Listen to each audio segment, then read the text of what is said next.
माना गांव में मैं भीम पुल और सरस्वती धाम के बारे में पोस्ट डाल चुका हूं। आज हम गणेश गुफा और व्यास गुफा के विषय में बातें करेंगे। तो माना गांव में ये जो गणेश गुफा है, ऐसा माना जाता है कि इस प्राकृतिक गुफा में भगवान गणेश ने महाभारत के साथ साथ 18 पुराण और ब्रह्मसूत्र ग्रंथों की रचनाएं लिखी थी। और यह भी माना जाता है कि यहाँ से जो 1 या 2 किलोमीटर आगे व्यास गुफा है, तो वो वेद व्यास ऋषि ने वहाँ से महाभारत और 18 पुराणों और ब्रह्मसूत्र की जो रचनाएं हैं उनका वर्णन वो वहाँ से कर रहे थे। और उन्होंने भगवान गणेश से प्रार्थना करी थी कि आप इन ग्रंथों को लिखेंगे। तो भगवान गणेश जी ने ये शर्त लगाई थी कि मुझे एक ही सिटिंग में सारा का सारा लिखना होगा, तो आपको कंटिन्यूसली बोलना पड़ेगा।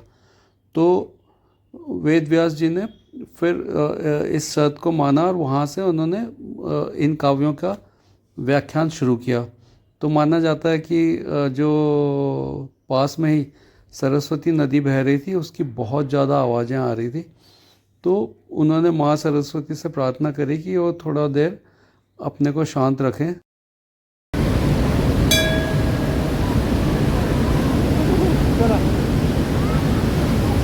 जब माँ सरस्वती नहीं मानी तो उन्होंने उसे श्राप दिया कि आप यहीं से पाताल लोक में समा जाओ। तो ऐसे माइथोलॉजी है कि जो सरस्वती नदी है वहाँ से पाताल में समा गई, जो कि ऐसा मानने में आता है। पर एक्चुअल में तो वहाँ से थोड़ा सा आगे माँ सरस्वती और माँ अलकनंदा का संगम हो जाता है, पर हमारी माइथोलॉजी ये कहती है। पर ये तो आज भी देखा जा सकता है कि यहाँ पे माँ सरस्वती बहुत ऊंचाई से जो है वो नीचे समा जाती है और फिर इसके बाद आवाज़ें आना कम हो जाती है, बहुत हल्की आवाज़ आने लगती है इसके बाद। और ऐसे ही एक कथा ये भी है कि जैसा कि गणेश जी ने शर्त लगाया था कि मैं एक ही सिटिंग में ये सारे ग्रंथ लिखूंगा, महाभारत, 18 पुराण और ब्रह्मसूत्र वगैरह। लेकिन लिखते लिखते उनके जो है कलम टूट गई थी। तो गणेश जी ने अपना एक जो आगे वाले दांत हैं उसको तोड़ के और फिर उसको कलम बना के उससे एक ग्रंथ कंटिन्यूसली लिखे थे।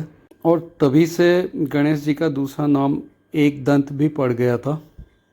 तो ये जो वेद व्यास गुफा है, ये जो नेचुरल गुफा का छत का आकार कुछ ऐसा है कि इसे देखने में ऐसा लगता है कि कोई बहुत बड़ा ग्रंथ या किताब है, उसके पन्ने ऐसे आपस में फोल्ड करके एक के ऊपर एक रखे हुए हैं, जो कि एक ग्रंथ की तरह ही एक लुक्स देते हैं।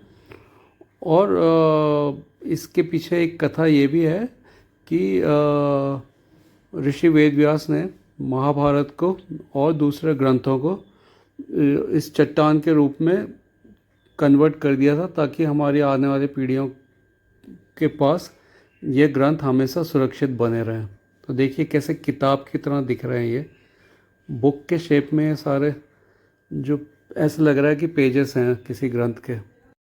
और जैसा कि सभी को ज्ञात ही है, माना गांव जो है वो बद्रीनाथ धाम से 3 किलोमीटर आगे है। चलिए, सभी को प्रणाम। तो कुछ ऐसी थी ये माना गांव में गणेश गुफा और वेद व्यास गुफा की कथा। और ये माना गांव का जो क्षेत्र है उसका व्यू आपको दिख रहा है। बहुत ही रमणीक स्थान है। जब भी कभी आपको मौका मिले तो यहाँ पर ज़रूर आइएगा।